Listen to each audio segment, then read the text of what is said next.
Does Medicare cover chiropractic care? Yes. And almost everything else that happens at that appointment, it doesn't. That gap is where the surprise bills come from. Somebody walks out of a first visit examined, x-rayed and adjusted.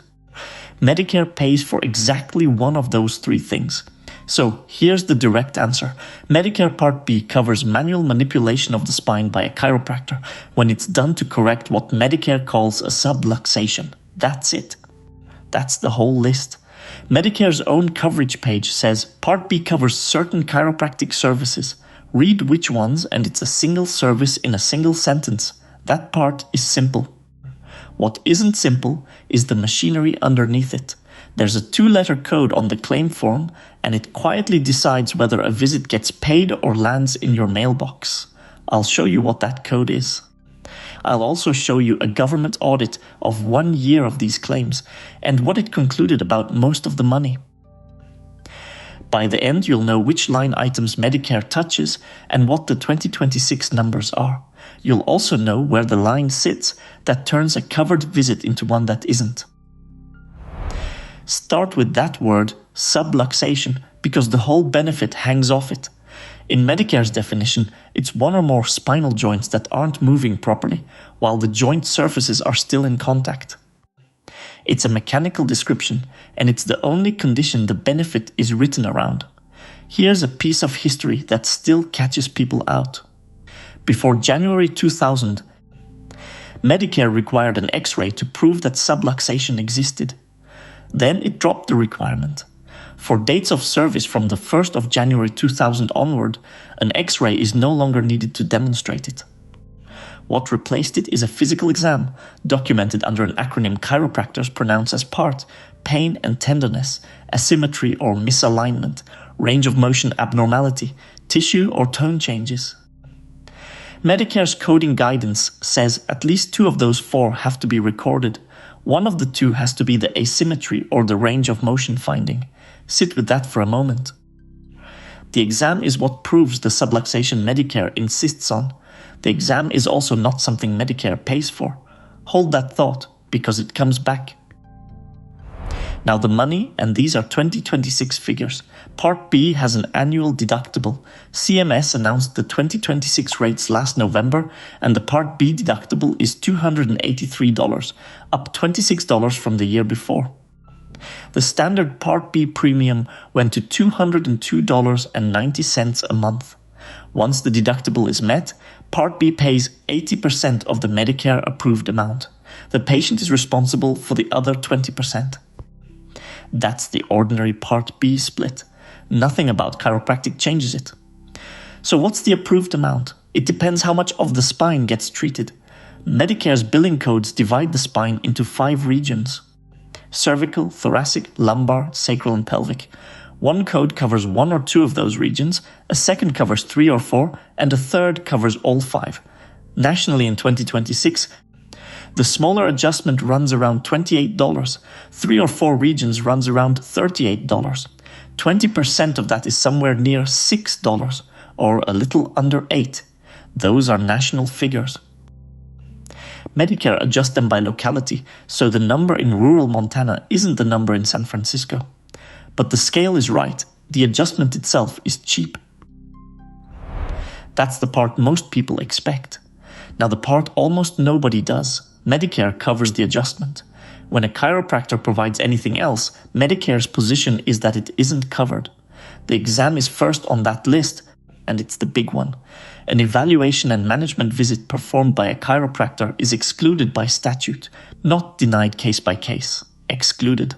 The first appointment, the one that establishes the subluxation the benefit depends on, comes out of pocket.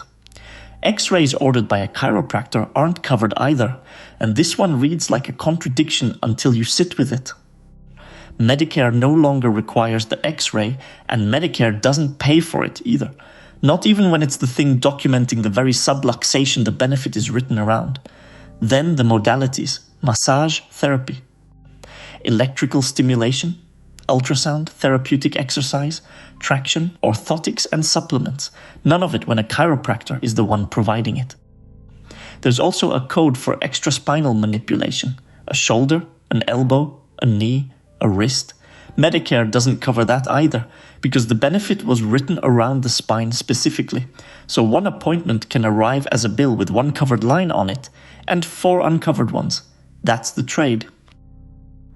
Now, that code I promised. Every covered adjustment goes to Medicare with a modifier attached to it. It's called the AT modifier, and it stands for active treatment. The billing guidance is blunt about what happens without it. A chiropractic claim that arrives with no AT modifier is denied automatically, before a human reviews anything. So what makes treatment active? Medicare's framing is improvement. Active treatment is care aimed at correcting the subluxation. There has to be a reasonable expectation the condition gets better, in a predictable amount of time. Look closer at what that implies. Original Medicare puts no annual cap on chiropractic visits, none at all. 30 covered adjustments in a year is possible. What limits it isn't a number, it's whether each visit is still expected to improve something. And the moment that stops being true, the vocabulary changes.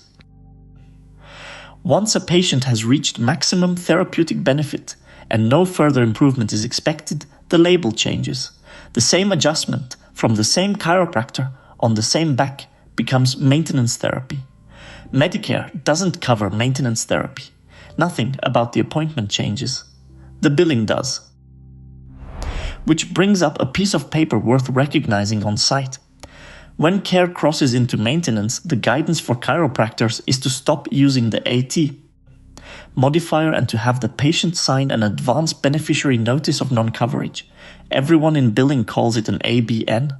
The claim then goes out carrying a different modifier, GA, which tells Medicare the patient was warned in advance. An ABN isn't a bill and it isn't a trap, it's a notice. It says Medicare probably won't pay for this, and if Medicare doesn't, the cost sits with the patient. The signature is what makes that official. There's a mirror image of it too. If the provider expects a denial and no notice was signed, the claim carries a different modifier, GZ.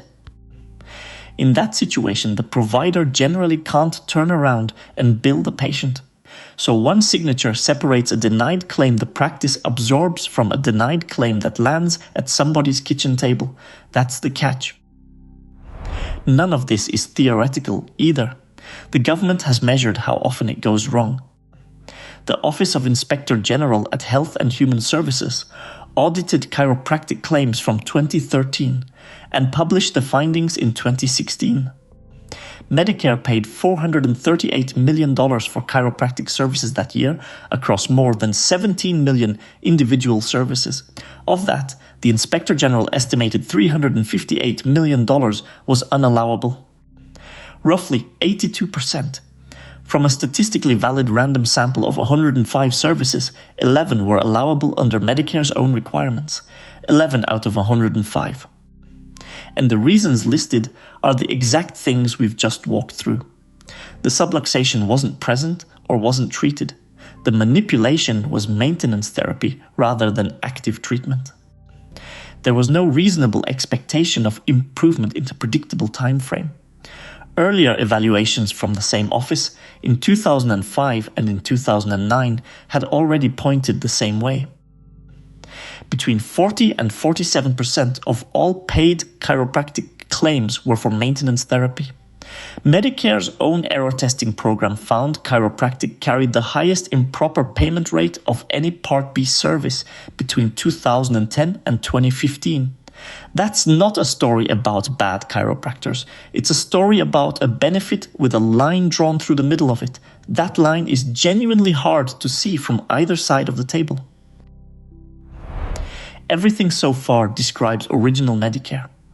Medicare Advantage is a different picture.